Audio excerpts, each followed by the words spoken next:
So if you look at a dog's weekly time, and we'll break the dog's time in a whole week, the time that dog spends, into 8 zones. The first 4 zones would be zones, I think, antecedents are kind of set up so the dog is really not going to learn behaviors that are undesired. It's possible, but you'll see what I mean. For example, zone 1, when the dog's sleeping. It's possible that the dog could learn some undesired behaviors by maybe waking you up in the middle of the night and getting you to feed them. Yes, but if you've listened to any of the podcasts here, I bet that's not going to happen, especially podcast number 26, Don't Wake the Mama. So zone 1, the time when the dog is sleeping, antecedents aren't leading to anything other than sleep. Zone 2, time when the dog's eating. Now, yes, the dog could be doing behaviors like grabbing a mouthful, running up on the couch and eating their food on the back of your couch. There could be things, but again, I'm counting on you being present to those behaviors that we get a dog that just eats their food. All right, zone 3 is going to be alone time. That could be alone time when you're in the house or alone time when you're not in the house. And the dog might be just chilling on a bed or chilling on your couch. The dog might be chewing on a bone, but they're basically keeping themselves entertained and not finding inappropriate ways to reinforce themselves. So again, I put an asterisk there because if your dog is staring at the front window and screaming and aggressing towards dogs or people or delivery people that are coming to your home, that is setting up an antecedent that is leading to a behavior, the ABCs of behavior, antecedent, behavior, consequence. That consequence is feeding the behavior, so it's going to happen again. So you might want to change that. And the 4th zone is enrichment time. So the times when you intentionally set the dog up with some enrichment. It could be a food puzzle. It could be one of my favorite stuffed toilet paper rolls, or potentially a topple that you are setting the dog up so that you can slip out of the house, or whatever it is that you have built that into a behavior modification program.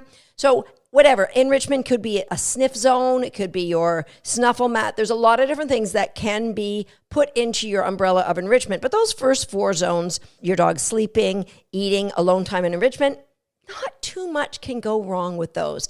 Then we go into our next 5 zones. Zone number 5 is going to be the time that you are educating / building a relationship with your dog. And that is nothing but predetermined antecedent arrangements that you have set the dog up to learn what you really want them to learn. If you're in one of our programs, then the lesson plans arranges those antecedents so that your dog starts learning some skills, and those skills get layered on top of one another, and you get behavior chains, and all good things happen. That time when you're training, they're going to be either quickies, daily quickies, where they're woven into the fabric of your day.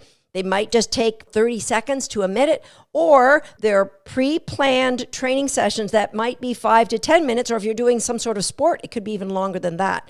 So that zone 5 is your educating and your relationship building. And that hopefully, I mean, it's not always going to be rainbows and unicorns. We all have bad training sessions now and again. But for the most part, it's leading you in a progressive way to somewhere really, really special between you and your dog. Zone 6 is an unpredictable environment. Here, the antecedent arrangement can't be predicted. It could be a dog park. It could be your own backyard if your dog's left alone and they start digging holes or fence fighting with a neighbor's dog. It could be the dog hanging out at your house and somebody rings the doorbell and you open the door and they go flying out the door. There's a lot of environments that it could be, but it could be just you walking, if you live in the city, walking out your front door to take your dog for a walk. There's a lot of things that could happen. Your dog could be triggered by something. Your dog could be over-aroused or overexcited. There could be, a battle of wills between you and your dog because we find ourselves in zone 6. Which is the zone of unpredictability. Now, zone 7 is zone 6 with awareness. So zone 7 is exactly the same. You may find that you have to go into that zone of unknown predictability, but you're going to go in with awareness and management. So what does that look like? Your dog will be on a leash, a harness, a head halter. You are going to be aware of what's going on in your environment. Even in your own house, you might have a hot zone set up where the dog has a behavior that they know that they can get reinforcement. You might even have a remote feeder set up. You've gone in doing your homework. You've got a relaxation protocol so that the dog knows how to self-regulate and get into an appropriate level of arousal. So zone 7 is zone 6 with management and awareness. And this is a common question I get as somebody who likes to describe myself as a reinforcement-based dog trainer. People will say, okay, well, being a reinforcement-based trainer is great for tricks or puppies, but what are you going to do with an aggressive dog who's being triggered on the street? Well, we're going to go into that zone of environmental unpredictability well-equipped with strategies, well-equipped with reinforcement, well-equipped with distance as our friend. We're not going to find ourselves in the midst of it. Rarely, if ever, would we find ourselves in the midst of an environmental trigger that we couldn't have predict, because we're just not going to do it. Now, that's the 7 zones, but I said there was 8. The 8th zone is what I call the zone of pure joy.